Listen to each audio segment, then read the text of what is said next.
أعوذ بالله من الشيطان الرجيم بسم الله الرحمن الرحيم الحمد لله رب العالمين الرحمن الرحيم مالك يوم الدين إياك نعبد وإياك نستعين اهدنا الصراط المستقيم صراط الذين أنعمت عليهم غير المغضوب عليهم ولا الضالين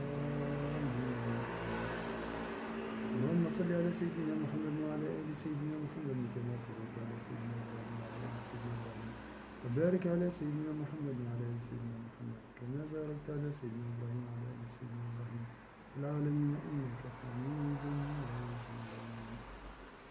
Je rappelle que le projet de Al-Ghazali dans ce livre, c'était la libération.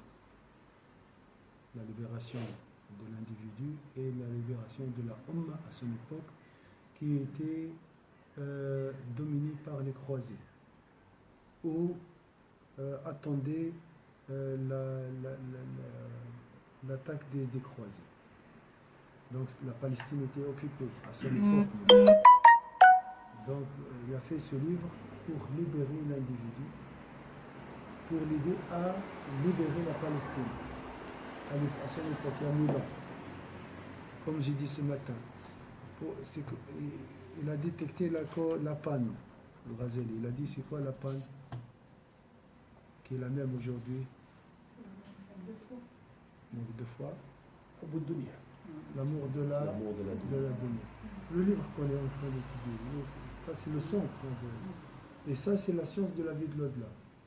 Donc la barque qui nous aidera à traverser cet océan profond, comme il a dit Sayyid al-Luqman, qui est la dunya. D'accord? C'est la science. Il faut une science pour traverser et se sauver. D'accord? Donc c'est un projet, c'est un manifeste, ce livre. C'est un projet, hein, c'est pas un livre intellectuel pour lire et dormir. D'accord? Comment maintenant? Après le salam? Non, il n'y a pas de problème. Est-ce que je ferme parce qu'il y a beaucoup de bruit?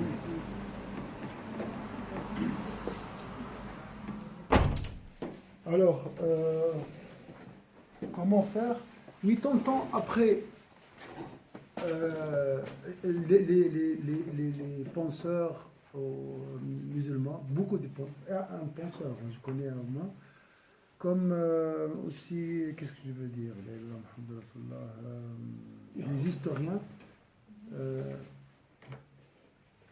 pensent que ce livre est le noyau de la libération de la Palestine à son époque. Oui, bien sûr. Mais attention, c'est ça ce qui nous intéresse, nous. Oui, il est écrit à quelle distance de la libération, à quel moment, quelle est la différence, le temps qui sépare la libération de la Palestine et l'écriture de ce livre. Combien d'années? Combien vous devinez, Anna? Combien vous... Donc ce livre était écrit en, disons, 1111.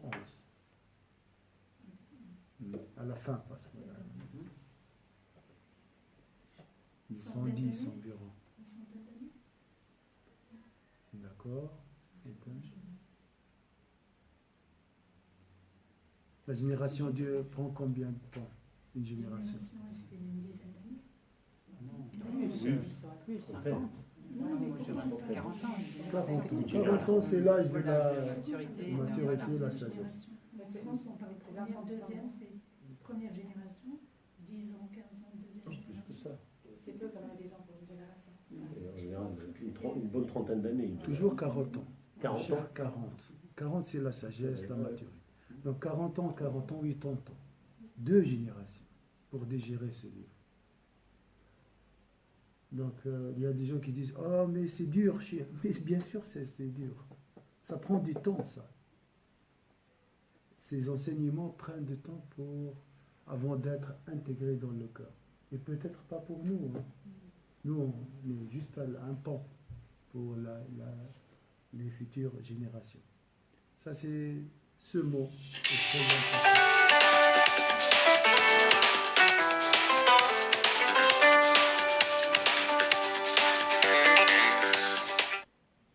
Est-ce que c'est clair? Ça prend donc on doit travailler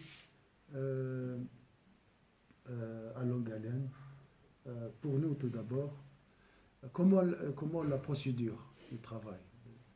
C'est un cheminement.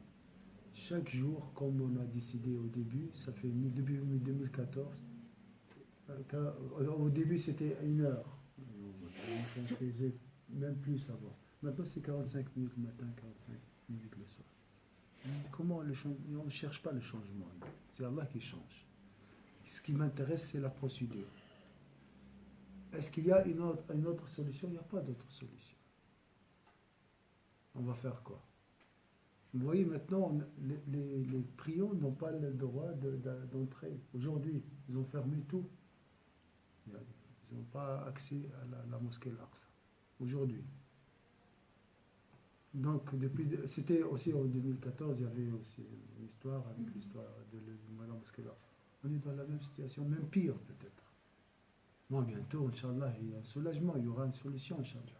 Mais, en attendant, qu'est-ce qu'on doit faire, nous? Parce que bientôt, il y a la tombe aussi. Vous voyez, voilà beaucoup de défis. La Palestine, la tombe. On doit travailler. Comment travailler? Connaissance, invocation. C'est le détachement du cœur. J'apprends, j'essaie, et c'est Allah qui change. Et j'invoque Dieu pour remplir. D'accord? Voilà le projet. C'est un projet, hein, c'est pas une...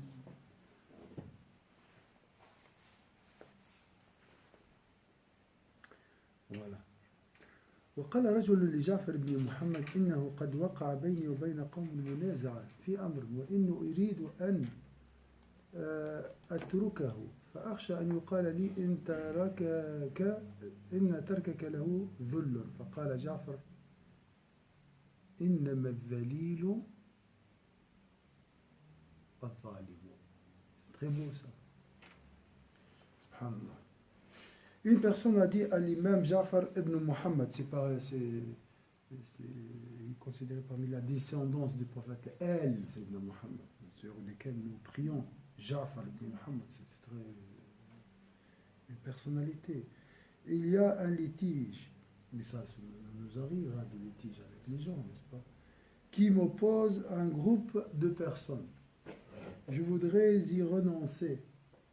C'est lourd. Je veux me séparer de ce fardeau. Mais je crains qu'on ne dise que j'ai été humilié. Ja'far lui dit, le plus méprisable, c'est l'injuste. L'humilié, le vrai humilié, le vil et l'injuste. Pas celui qui pardonne. Est-ce que c'est clair ça? قال الذليل والظالم. Paraît que c'est pas clair.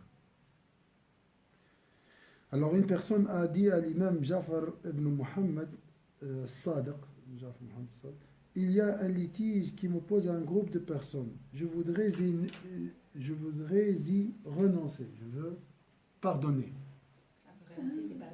Ah oui, pardonner. Ouais.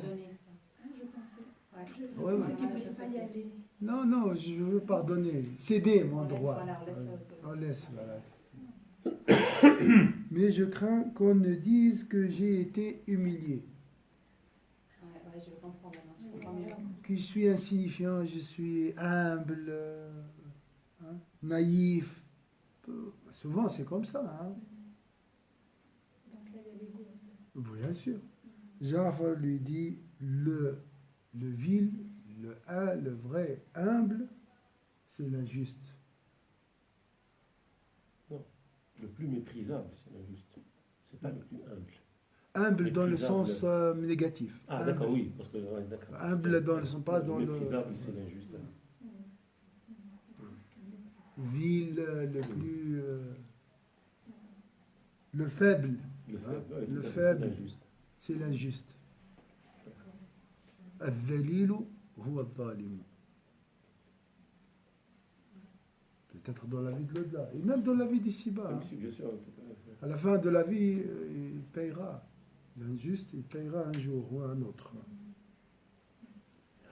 Et vous avez des exemples. وقال الخليل بن أحمد. الخليل بن أحمد, je crois, c'est un homme de littérature, de poésie. كان يقال من أساء فأحسن إليه فقد جعل له حاجز من قلبي يردعه عن مثل إساءته. وقال كان يقال من أساء فأحسن إليه فقد جعل له حاجز من قلبه يردعه عن مثل إساءته. Khalil ibn Ahmed, alors c'est m'expliquer, Khalil ibn Ahmed Abu al-Farahidi, oui c'est lui. Philologue, ça veut dire quoi? Alors, c'est lié à la poésie, pas à la philosophie, je crois pas. Et l'un des grands maîtres de la grammaire arabe, voilà. Il est l'auteur de Kitab al-Ayn, le premier dictionnaire arabe. Une sommité. C'est pas grave, c'est courant ça. Alors, qu'est-ce qu'il a dit Khalil ibn Ahmed Farahidi? Nous disions que celui qui, suite à une offense, répondait par un bien, se verrait construire un obstacle dans son corps qui l'empêcherait de refaire du mal. كان يقال من أساء فأحسن إليه فقد جعل له حاجز من قلبي يردعه عن مثل إساءته. Alors, ce que j'ai compris, c'est من أساء بالعربية. من أساء. Moi j'ai lu فأحسن إليه. Ah d'accord. Donc c'est واحد آخر. Ouais, c'est pas ce qui. فقد جعل له حاجز من قلبه يردعه عن مثل إساءته. Si quelqu'un te fait du mal et tu lui donnes un cadeau, tu vas construire en lui un obstacle qui l'empêchera une autre fois, ou bien plus tard, de refaire du mal. Elle n'est pas bien traduite. Non, la traduction, c'est la personne. Les mêmes en arabe, j'ai pas bien compris, mais après, من أساء فأحسن إليه فقد جعل له حاجز من قلبه يردعه عن مثله. Non, en arabe c'est compréhensible, oui. C'est sûr, mais c'est en français, elle est totalement.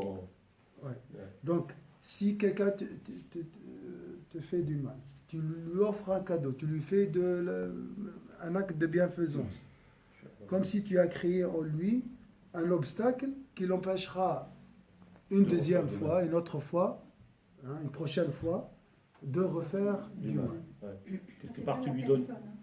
C'est l'offenseur. C'est pas la personne. Parce que là, on dit là. Oui, tout à fait. C'est ça, c'est l'inverse, absolument. D'accord. Moi, la personne qui pas regardé la traduction. Quand on lui répond par du bien, c'est-à-dire on lui fait construire dans son cœur une protection pour qu'il ne refasse plus du mal. Mais qu'est-ce qu'on dit, nous? Mais il ne comprend pas, lui. Hein? Nous, oui. on dit toujours. Il ne comprend pas.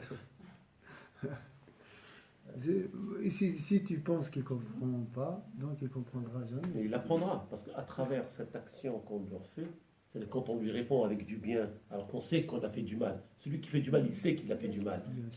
D'accord? Donc ça lui donne une leçon à l'intérieur de lui-même d'être plus humble et tout ça, je pense. On lui fait presque deux biens. Le bien de répondre par le bien, au départ au mal, et le deuxième, c'est qu'on l'aide à se construire. C'est juste. Est-ce que c'est clair? Je ne sais pas comment vous allez reformuler ça. Mais c'est un peu comme ce qu'on a vu hier aussi. Oui, réveiller sa conscience. Hein. Tu vas réveiller sa conscience, on dit comme ça. La prochaine fois, on va réfléchir. Il va réveiller la honte en lui. Il dit, non, jamais je vais faire ça.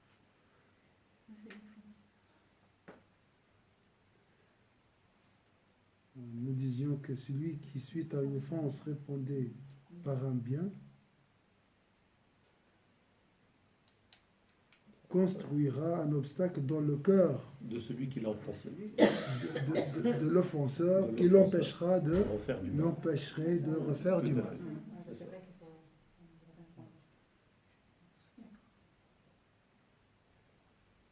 Pas dans son cœur, dans le cœur de l'offenseur. Voilà, c'est juste ça, corrigé. وقال الأحنف بن قيس ça c'est une légende de magnanimité. L'Ahnaf ibn Qais, très connu. Comme Hatem Ta'i, il est connu par la générosité. لست بحليم ولكن regardez l'humilité de cet homme. ولكن أتحلم. Bien sûr. C'est une sommité d'indulgence. Je ne suis pas indulgent, mais je m'y force. Donc il faut s'efforcer. Hein. Tout à fait. Parce que parfois le shaitan nous joue un rôle. Ce qu'on veut même faire exprès, Oui. mais dans notre tête, notre moralité nous dit ouais, tu fais exprès, tu sais pas. Donc tu dis allez, je vais pas le faire. Et tu le fais pas. Et souvent, des gens disent je suis hypocrite. Oui, j'ai C'est pas- une partie voilà, d'hypocrisie, c'est pas grave. Mais je fais quoi? D'accord, je dois éliminer cette hypocrisie. Comment? Il faut s'efforcer. C'est pas facile de changer un mauvais Des fois, cœur. je trouve qu'elle fait des efforts, mais c'est pas très sincère. C'est juste pour apaiser un peu. C'est pas grave. C'est pas grave. Tu as fait un effort, tu seras guidé. Tu veux changer, tu ailles, haïr, Pardon? et c'est bon. Déjà, Il faut pas accepter. Il faut pas accepter le mal. C'est tout. Ça, c'est le premier pas. وقال وهب بن المنبه. Et c'est ça, vous voyez, c'est pas vrai, hein. Lui, l'indulgence court dans ses veines, hein. Il est indulgent naturellement, mais il est humble. قال وهب بن المنبه من يرحم ومن يصمت يسلم ومن يجهل يغلب ومن يعجل يخطئ ومن يحرص على الشر لا يسلم ومن لا يدع المراء يشتم ومن لا يكره الشر يأثم. Très bon ça. Wahb ibn Munabbih a dit l'homme clément fera l'objet de miséricorde. L'homme miséricordieux fera l'objet de la miséricorde. Le retour, c'est la loi. Et celui qui garde le silence sera sauvé. Ça c'est clair. Garde toujours. Essaie. Oui. Celui qui offense sera dominé.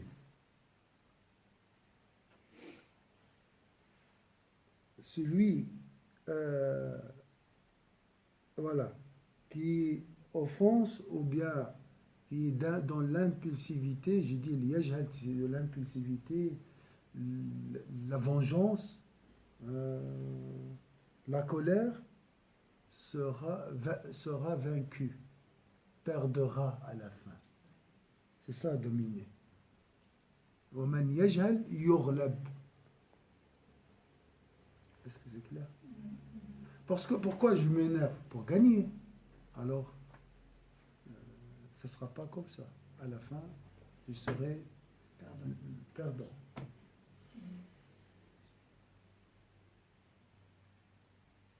C'est vrai ou pas?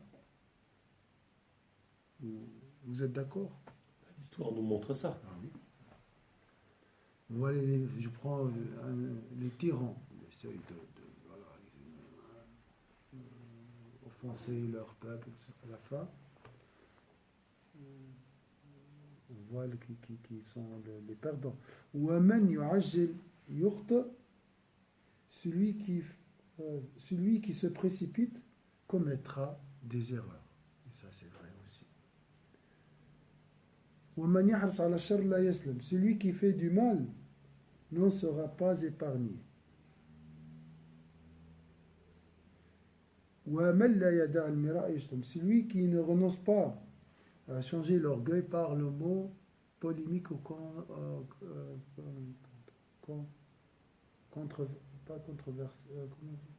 conversion. Non.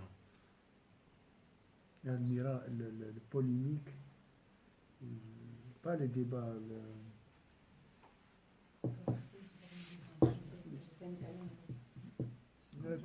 Pas Une controverse. Les controverses. La controverse, on dit Une controverse, C'est un conflit, non? ouais. revient avec dans la discussion. Je vais gagner à la fin. Voilà, Oui, ouais, c'est ça. Voilà. Controverse alors. Changer. Controverse alors. Celui qui ne renonce pas aux controverses se verra insulté.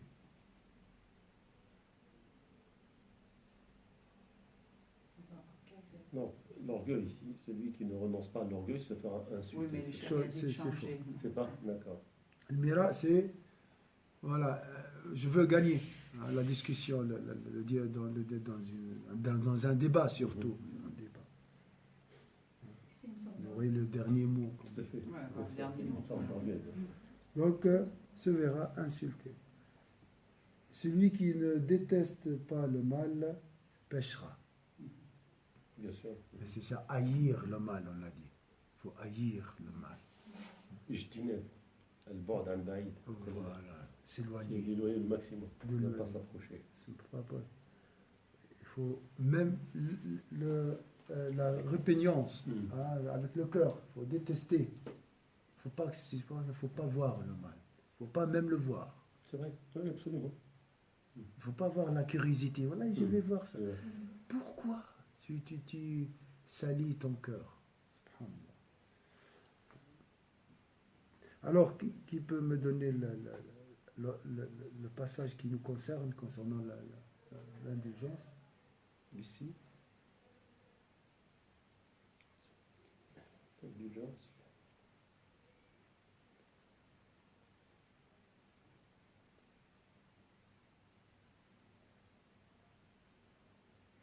Déjà, il y a le fond. Hein? Il y a un peu partout. Hein, il y a un peu partout. Des pistes. Donc l'indulgent n'offense pas, il n'est pas dans la vengeance, ne répond pas, hein, Dans la précipitation. donc il gagne, donc il va gagner. Deuxième, la précipitation. Il n'est pas dans la... Voilà, voilà. Il se retient, donc il ne commettra pas des fautes, des erreurs. Celui qui fait du mal ne sera pas épargné. Donc il ne fait pas du mal, il est épargné du mal, il ne sera pas insulté et il ne fera pas des péchés. ومن يكره الشر ويعصم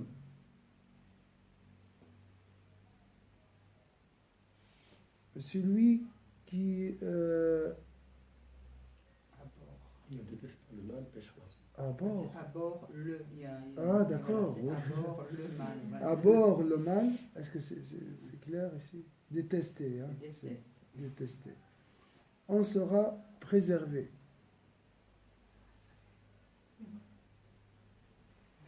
Celui qui suit les recommandations divines sera protégé. ومن يتبع وصية الله يحفظ ومن يحذر الله يأمن. Celui qui craint Dieu sera rassuré. Ça, c'était des théorèmes, ça. C'est là qu'il faut coller. J'ai dit toujours, il faut enseigner ça à nos enfants.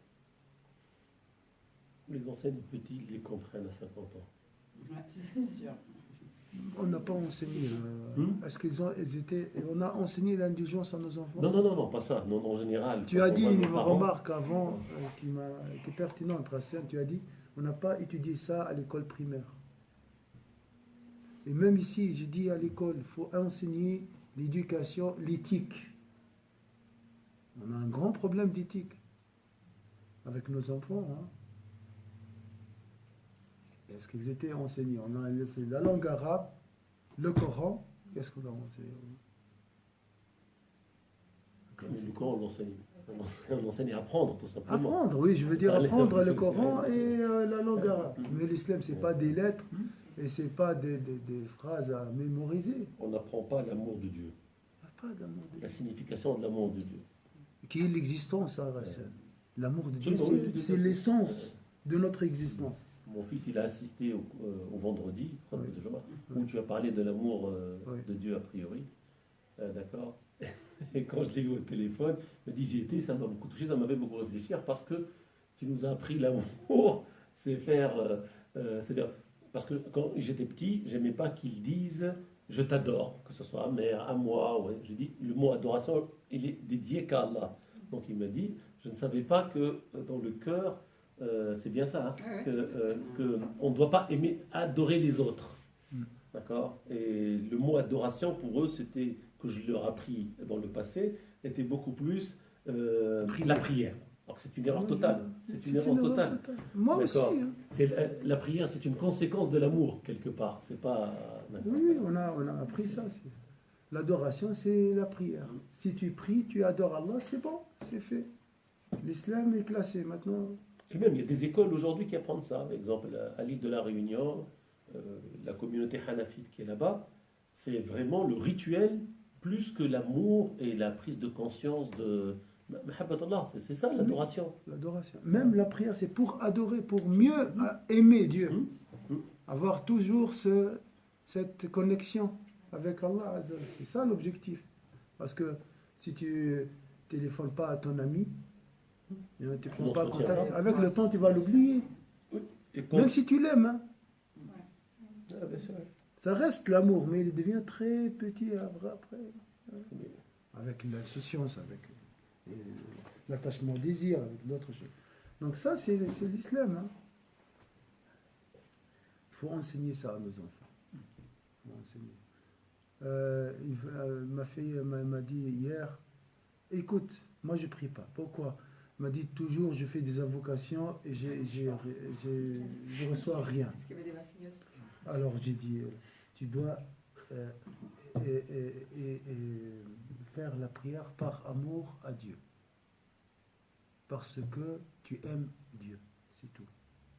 Je sais, c'est de la théorie pour elle. C'est très philosophique. Mais c'est comme ça. Ça ne sert à rien de jeter de bonbons. Alors là, il y a le paradis, il y a tout ça.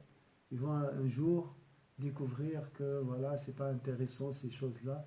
Ils vont tourner contre nous après. On n'adore pas Allah pour le paradis. On n'adore pas Allah pour un intérêt. Hein, c'est pas de l'adoration, ça. C'est pas de l'amour. Je ne veux pas aimer pour gagner quelque chose. L'amour doit être désintéressé. Désintéressé. Il n'y a pas un amour intéressé. Ça n'existe pas le mot amour intéressé. Ce n'est pas un amour, ça. Aimer Allah parce qu'il mérite d'être aimé. C'est tout. Mais c'est après, Chir, ça. Hein? Ça, c'est après. C'est ça la faute, Racine, de dire Oui, après. Après, même nous, c'est difficile maintenant de changer. On était comme ça construit. Mais c'est le cheminement, ça, Chir. Après, on apprend, c'est-à-dire, à force de cheminer vis-à-vis d'Allah, on apprend à l'aimer pour ce qu'il est. D'accord. Mais au départ, moi j'agis beaucoup par reconnaissance aussi. Ce que j'enseigne à mes filles aussi, être reconnaissant. Tout à fait. Mais au départ, il y a toujours un attrait. On voit l'homme quand il tombe amoureux de sa femme. On dit le coup de foudre au départ, c'est soit pour sa beauté, pour un intérêt. Pour un intérêt au départ. Et avec le temps, il apprend à aimer sa femme d'une autre manière, qui dépasse ce qui était avant. Oui. D'accord. Des vertus. Il y en a. Quelqu'un a envoyé une vidéo, je sais pas, dans le groupe, je sais pas. Non, c'est ma soeur qui me l'a envoyé. Un homme qui a aimé beaucoup plus sa femme quand elle était tombée handicap, elle ne bougeait plus. Mais la façon comment il l'a traitée à cuisiner pour elle, à faire des choses comme ça, c'est incroyable. Ça, c'est un amour éternel. Voilà, ça c'est un autre amour. Et Allah, on commence par l'aimer peut-être au départ parce qu'il va nous guérir, parce qu'il va nous donner un peu les besoins d'argent, d'accord. Et en étant conscient de ce qu'il nous apporte régulièrement, après, c'est fini, tu oublies tout le reste et tu vas dans un autre domaine. D'accord. Et nous, je pense que nos enfants, on ne leur apprend pas cet amour dès le départ. Voilà. Tiens, allons aimer Dieu, allons adorer Dieu, ils ont par la prière, parce qu'il m'a donné ça, allez, faisons en plus la prière ou des choses comme ça, pour remercier et cheminer. Peut-être qu'au départ, il ne comprendra pas. C'est-à-dire, ce que je veux dire là, c'est que nous, on a un stade où on comprend beaucoup mieux que les enfants. Donc il faut être indulgent vis-à-vis des enfants, ne pas le faire, fais salat. Non, viens avec moi, Allah aujourd'hui m'a récompensé, j'aimerais, voilà, je sais qu'il aime cette manière-là de m'approcher vers lui. Et à force d'inculquer ça, je pense qu'on s'aime, et c'est après, eux-mêmes, ça se déclenchera. Ça se déclenchera, d'accord. C'est fondamental de leur apprendre l'amour. L'amour comment? Mais c'est difficile Moi, de j'ai faire beaucoup aimé un ce que amour vous avez dit. désintéressé. Parce que Il commence à intéresser. Parce qu'Allah dit aussi demandez-moi. Absolument, oui. Et puis je pense aussi que par les enfants, enfin quand ils sont jeunes, tu peux voir, leur dire que c'est Allah. On relie à Allah. Quand il y a quelque chose, ils se sentent bien, c'est Allah qui t'a mis cet état-là. Que ça vienne d'Allah, c'est pas moi. Le cadeau, c'est Allah qui m'a permis que voilà, j'ai pu te faire le cadeau, mais ça vient d'Allah. C'est-à-dire que tout vient d'Allah. Nous, on n'est que des intermédiaires, mais tout vient d'Allah et on demande à Allah. Ça, c'est beau, ça. On peut le travailler comme ça. Parce que moi, quand ils me demandent la paix, tous ces trucs, j'ai fait, mais qui me parlent de la. Quand ils sont jeunes, ils me posent des questions, j'ai dit, mais au paradis, ils veulent savoir ce que c'est. Ils veulent du concret. Ils sont dans un. J'ai dit, tu auras tout ce que tu veux. Après, j'ai dit, je ne sais pas exactement, je ne sais pas comment c'est, mais tu auras tout ce que tu veux. Ça sera plus merveilleux qu'ici. Tu auras tout. C'est Allah qui nous dit qu'on sera privé de rien. Et après, l'imagination, et Allah aussi. On dit, quand il va mettre dans leur cœur aussi ce questionnement, parce qu'ils sont pleins de questions. Ils demandent, Allah leur donne. Et des fois, ils ont, mais ils ne voient pas. Parce que ce n'est pas comme on veut, nous. Allah, il nous donne, mais comme ce n'est pas comme on veut, on ne voit pas. Et on dit qu'on ne nous donne pas. Et le matin, tu as pu te lever, tu peux parler. C'est déjà un cadeau, ça. Là, ça commence. Après, Et ça, c'est pour nous, on est conscient. Les enfants ne comprennent pas ça. Mais pour eux, c'est normal qu'ils. Non, il faut leur dire. Parce Oui. qu'ils ont toujours un ami dans la classe qui a un autisme, qui a un problème. Bien sûr, oui. Et il faut dévier la discussion. Et tu vois, cette personne, elle est comme ça. Et Allah l'a mis dans votre classe. C'est lui, c'est à toi. Toi, tu as une d'autres qualités. Il faut travailler. Moi, je me rends compte qu'il faut travailler aussi sur. Inch'Allah, réfléchissez sur cette question parce qu'elle est très importante. Bien sûr. Comment transmettre l'amour de Dieu Aux enfants. aux enfants? Il faut leur dire nos expériences, cher, peut-être. Moi, je me rappelle une fois, ça a été marqué, je pense, la famille. On était en Afrique du Sud. On était en retard, on allait rater l'avion totalement. Et le temps calculé même, je te promets, de l'endroit où on était à 300 km, subhanallah, on est 300 km de l'aéroport, on était vraiment raté l'avion. Une heure et demie, quoi, pour faire. Ouais. On Et on avait une heure et demie à faire quelque ça. chose de, mais qu'on ne pouvait pas. Franchement, on ne pouvait matériellement pas. faire. D'accord. Et on a commencé à faire tasbih et demander à Allah, dans la voiture, hein, je conduisais, on faisait tous doigts, toute la famille, subhanallah, et on est arrivé. Pourquoi on est arrivé? L'avion a fait un retard, on nous a attendus, on nous a pris en charge à l'arrivée. Et je t'assure, moi, ça me touche énormément cette expérience-là. Subhanallah, donc ils ont vu ça. Une fois aussi, j'ai un ami qui était hospitalisé. Je l'appelais, alors tu sors de l'hôpital? Il m'a dit non, le médecin est arrivé, il m'a dit ça c'est compliqué et il faut rester encore 10 jours. D'accord. Donc j'ai réuni les enfants, j'ai dit on va faire salat, on va faire ensemble et on fait un dua pour un ami. Subhanallah, on a fait le dua et tout. Et 10 minutes après, j'ai dit tiens, je vais le rappeler pour lui remonter le moral. Je te promets, près la salat. Il me dit Hassan, je ne sais pas ce qu'il y a, mais le médecin est arrivé. Il m'a reconsulté, il m'a dit non, il faut que tu sors, tu peux sortir. Il est guéri. Et tout ça, je le racontais à mes enfants, moi, parce que. Et subhanallah, c'est des. C'est ça, ces épisodes-là qui unissent non seulement la famille et l'amour qu'on a face à quelque Absolument, chose tout à fait, de global, quoi, qui est intense, quoi. On vit des moments, parfois on les garde pour soi-même, mais je pense qu'on doit les faire avec la famille. Pour rebondir exactement. Ça, c'est rien, pas de commentaire. Ça, c'est clair. Ça, c'est des grâces divines. Hein.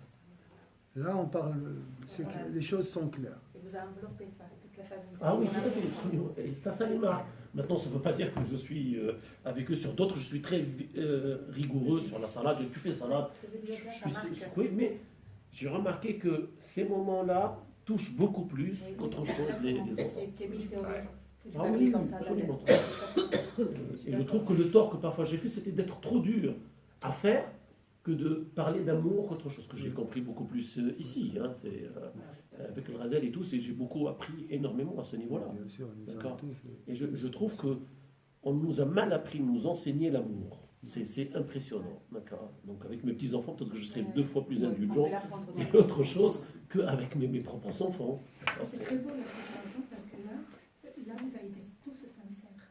Pardon ? Vous avez tous été sincères. Ah oui. Il y a aussi cette sincérité. Et puis, il y a eu des enfants. Oui, les tout à enfants. fait. Donc moi je dis que les enfants c'est toujours il y a pour beaucoup un plus de adulte. pureté. Et aujourd'hui, quand ils sont devant une difficulté, malgré qu'ils font des conneries et des choses comme ça, je les vois. Une semaine avant l'examen, hop, ils sont rigoureux, ils demandent à Dieu et Dieu. D'accord. Ouais. Mais voilà, il faut, malgré tout, malgré les écarts qu'on fait, Allah il est clément, il faut leur apprendre tout ça, prendre le temps, prends pas assez le temps avec eux pour vivre toutes ces expériences avec eux, leur en parler. C'est dommage. Mais il y a une partie de l'enseignement, on nous a écarté, l'enseignement à l'école doit être ça. On doit construire des êtres, pas pour gagner, être médecin ou autre, tout ça, d'accord, pour réussir cette vie. Et on a vraiment... C'est extraordinaire parce qu'avec ces cours de Ghazali, on apprend même si l'âge Oui. ne compte pas. Ouais. Et on peut toujours... c'est jamais fini. Quoi. Oui, tout à fait. Mais même C'est Ghazali, jamais hein, fini. chaque fois tu le relis, Oui, tu découvres et c'est impressionnant, subhanallah. Masha'Allah. Oui, oui, non, c'est vrai. Quand on dit 2 générations, c'est la génération pour former les gens déjà, de prise de conscience, et cette génération qui va former la deuxième génération pour pouvoir sortir des élites quelque part. Exactement. Inch'Allah. Les élites D'accord. sont venues Ouais. dans la deuxième époque, Salah ad-Din, Zayn ad-Din Zinc, Nuruddin Zinc, et tout, 30 ans avant la libération, ils ont construit la chaire de la mosquée. Donc ils ont préparé mais ça, oui, subhanallah. On a parlé aussi, il y a une procédure très simple pour mériter l'amour. J'ai dit, l'amour de Dieu, c'est un cadeau. Tu ne peux pas le fabriquer. Il n'y a pas un amour à fabriquer. L'amour, il descend comme ça. Hein. Maintenant, on peut dire, j'ai entendu, l'amour est une décision. L'amour, je ne sais pas quoi, c'est comme ça, pour aimer. Ouais. Ça, c'est un amour, c'est de la manipulation. Ça. Avec la manipulation, tu peux faire tout. Hein. Ah oui, bien sûr. Tu peux décider, je peux rendre les gens esclaves à moi, après, par un amour, un faux amour, ou bien par la peur aussi, hein, dressage, manipulation. Et on a parlé de ça. Alors l'amour qui sincère, qui dégage l'agrément dans ton entourage, c'est l'amour de Dieu. C'est l'amour donné, offert par Dieu. C'est la grâce. Pour mériter ça, il faut prier beaucoup. Il faut faire beaucoup des actions surrogatoires. C'est ça le hadith. Une fois tu as aimé Dieu, tu deviens comme un trou noir. Tu aspires. Tu n'as pas besoin même de parler. Il suffit de dire, on va prier ensemble. Autre chose très importante pour avoir un amour désintéressé avec notre entourage. Comme le dit Racine, prier ensemble. Ça, c'est très important. Essayez de prier toujours en famille. D'accord? Avec ton conjoint, conjointe, toujours. Ils disent vocation ensemble. Ça va tisser et fortifier cet amour sincère pour Allah. Et tu vas aimer ton conjoint, ton conjoint d'une manière, peut-être tu vas dire, c'est vraiment le premier jour. C'est mon premier amour, ça c'est la première fois que j'aime quelqu'un. Pourquoi? Parce que c'est un amour éternel, qui n'est pas impérissable. Donc c'est très important de faire des cercles de dhikr dans la maison. De prier ensemble. Ça, c'est comme se réunir pour même si ça ne donne pas des résultats aujourd'hui, ça va les servir après. Oui. Ils auront toujours à penser, moi, les moments qui me... C'est avec mon grand-père. Voilà. C'est le moment où il m'emmenait à la mosquée, où il l'emmenait dans les dhikr, dans des choses comme ça. Oui. Ça marquait plus que ce que mon père ou quelqu'un d'autre a fait. D'accord. Et ça les servira plus tard, même pour eux. D'accord. Comment Même entre nous, oui. Si vous avez remarqué, pourquoi Bien il y a sûr. cette souhait? Parce qu'il y a le dhikr qui nous a absolument. unis. Hein, la retraite spirituelle, tout ça, c'était très important. Bien sûr. C'est un amour désintéressé. Il n'y a pas de... Bien sûr. Donc ça, c'est très important. On sait jamais. Est-ce que c'est l'heure? Mais j'ai pas l'heure. Quelle heure? 9h52. 50. Voilà. C'est déjà suffisant. Inch'Allah.